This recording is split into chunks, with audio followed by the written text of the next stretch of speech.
All right, got topped off with diesel, and I last time in one of my other videos I was talking about a guy I got to have a conversation with that I'd seen before, but we'd never really talked inside a Holiday, and I was in there for 2 hours.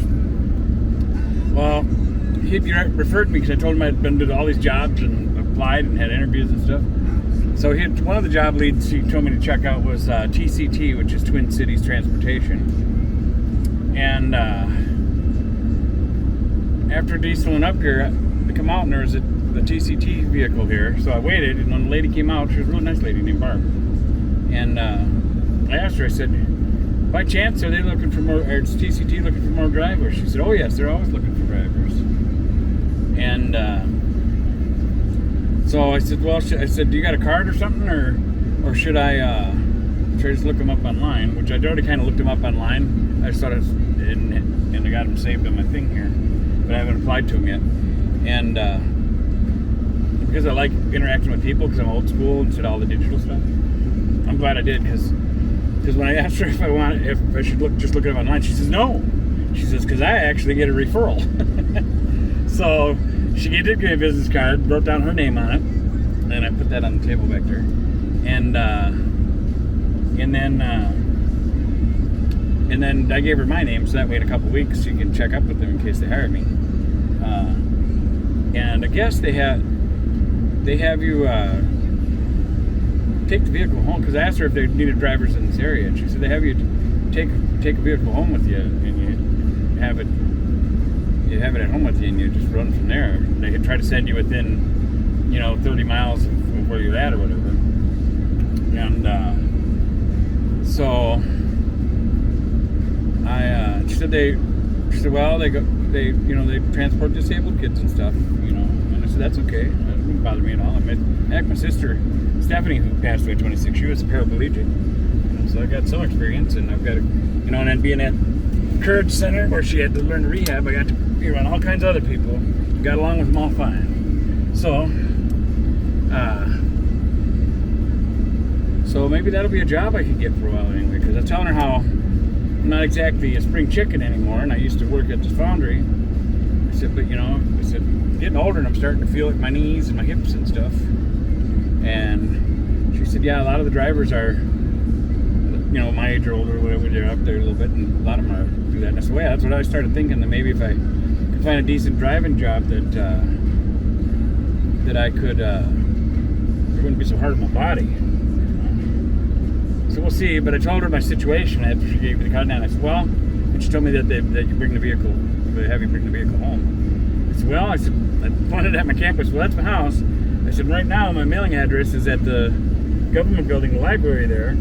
I said, we have to be parked at a government building anyway. So anyway, so I don't know. I'm gonna have to see if I can.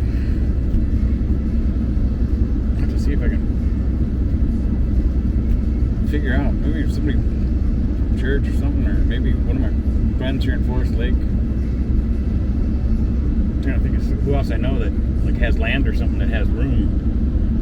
So that way I could it'd be okay for me to leave my camper where it's safe while I'm driving around during the day, and then leave that there at night, and then I could still go. So I'm not crowding somebody's space. I could still drive my camper to, Walmart, Cub, wherever I'm going to stay for the night or whatever. But I just want to. If I could park it at the government building, that'd be all right there. Should be all right there. It's a pretty safe area. And then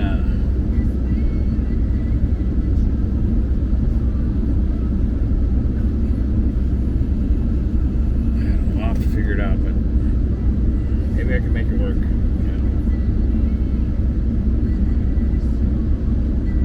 And that would fall in the lines with what I'm feeling about kind of not working for a corporation anymore, or working for God, At least I'd feel like, helping people. Not that I wasn't when I worked at my other jobs, because I did. At all of my jobs I've helped lots of people, but, I feel like I'm supposed to be traveling and keep continuing to help people. And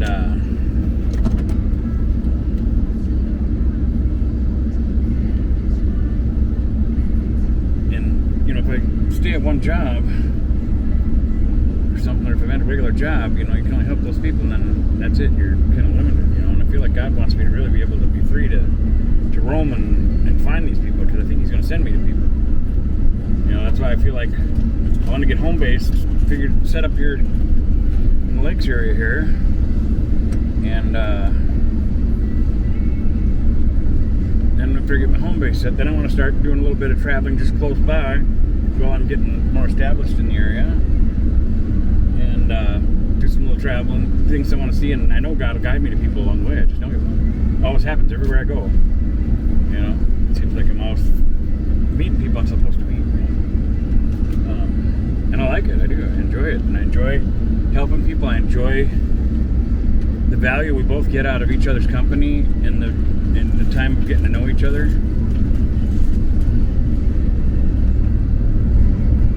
One lady I met one night, this was 2 years ago, maybe I'm going to say. I got off work at the foundry and I was heading up this way towards the lakes area to come spend time with my friend Mandy, and or maybe I was on my way back. I might have been on my way back towards work, and I'd always leave a day early because I didn't want to be like, you know, running late for work or nothing like that, you know. So I'd head back a day early, and then somewhere along the way, it's a little over an hour drive or so, but somewhere along the way I'd, you know, find a 24-hour Cub or something, or somewhere I'd find a crash for the night, and get up in the morning and then head to work for the rest of the day, and then start till 3 in the afternoon anyway. And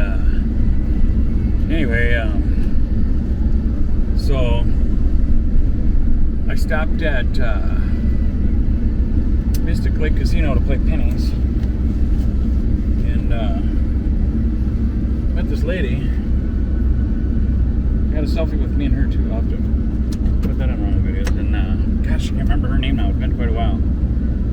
I've been trying to get, when I do this now and get more, when I actually get a selfie when I'm talking with somebody that's okay with me taking a picture of us together, then I try to go into my notes right away and writing down their name so I don't forget it, or change the name of the photo with their name on it, that way I remember it, you know. That I didn't do back then, so I can't remember her name, but I hope she's doing okay. I never seen her again. Of course, I don't know how to go to the casino. I used to go there and stop and play pennies when I was coming up on the weekends. It was along the way. And they had a nice RV car wash there, and gas was cheaper there. So I'd go in and spend anywhere from, you know, and $20 or $40 at the most. That's all I ever normally bring, and play pennies. I got some stories to tell about that from about years and years and years ago. But anyway, cheap entertainment.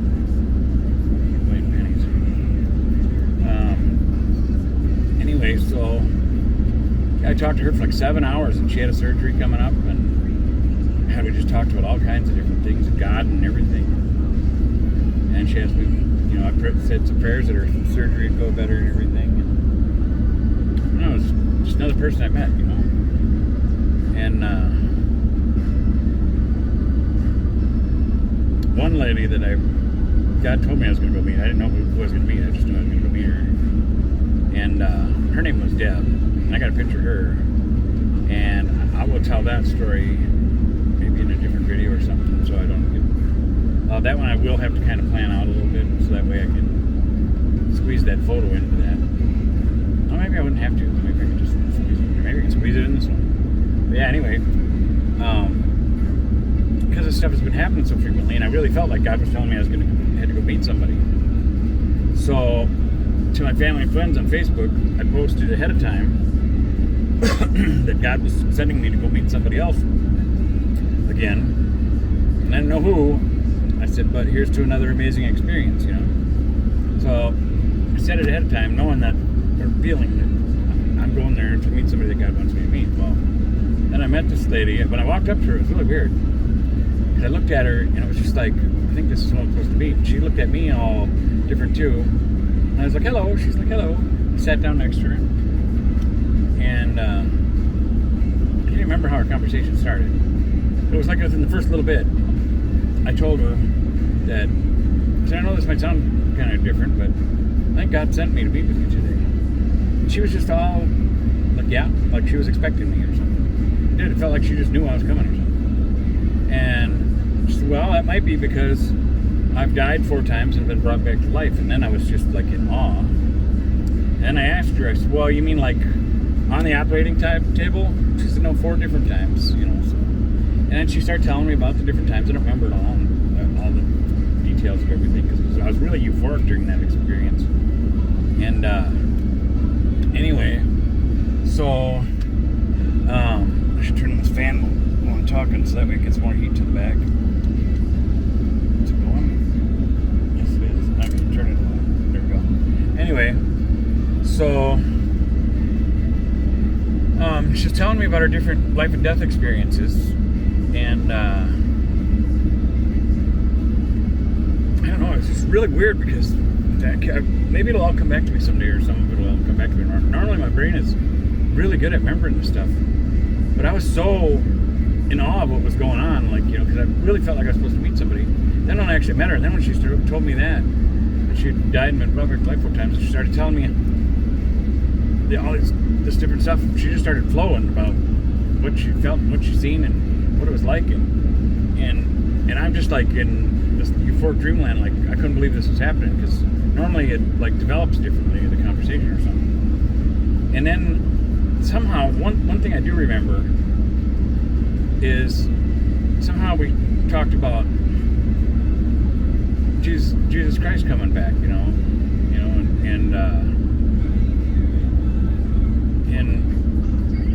can't remember how that came up. I don't know if she brought it up or what, but and then I told her, I started crying.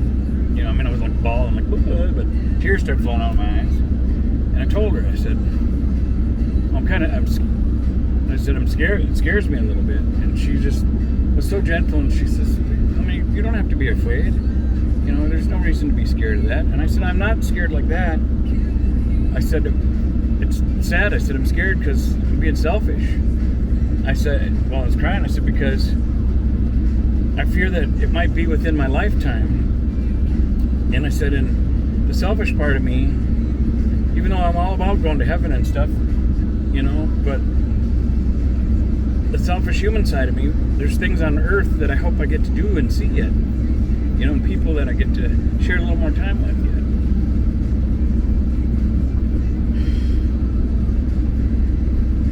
yet. That's what got me crying, just like now.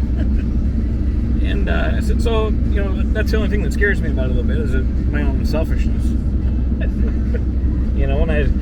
And that makes me feel like I'm wrong, but I'm not scared of Jesus coming back,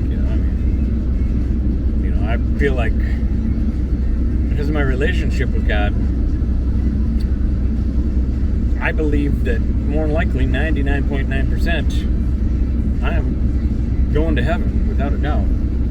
But that's why I can only say 99.9, because I'm not beyond God. That's God's decision. Just in case, something comes up that I don't remember or something or whatever, I don't know, but I don't ever want to think that, oh yeah, I'm going to heaven, because I don't ever think my britches are bigger than God, So that's why I always tell people I'm pretty sure I'm going to heaven. I know I'm a good man. I know I've made mistakes and stuff too, but and I'll probably make some more in the future. I hope not. It'd be nice if I just could have a halo floating over my head. I don't need a halo, but you know what I mean. Just if I could just sail through life and have all good stuff happen, and make no mistakes, and always make the right decision, which I try. Even when it's really hard, I try to always make the right decision. I remember when growing up, my sisters were getting in a fight with somebody, or my friends or something, and all my life I've kind of been into boxing and martial arts and stuff. And before I met my master, I was like watching different martial art movies, and I'd pause it and I'd go frame by frame slow. I'd hit play pause. And that's how I learned how to spin nunchucks and stuff. And, so I was kind of self-teaching myself. And then I had my stepdad start teaching me how to box and stuff. And then I started keep really watching the martial arts. Then I got lucky and got to meet a grandmaster, and me and him became really good best friends. And it was like it was all destiny, everything, you know. And got my master's degree from him. God, I miss that guy too. I got stories about him. I'm sure I'll tell in the future more of them. And I think I've told some already. I'm just flying all over the map here. Oh my goodness. Well, I guess I should cut this short. I forget what I was going to say next, what I was talking about. Yeah, that's how it goes for me sometimes. I hope that doesn't frustrate any of y'all too much. But this video is getting longer. It looks like we're at 15 minutes or so. Can't tell with the little printings, but thanks for watching. We'll see you on the next one. God bless you.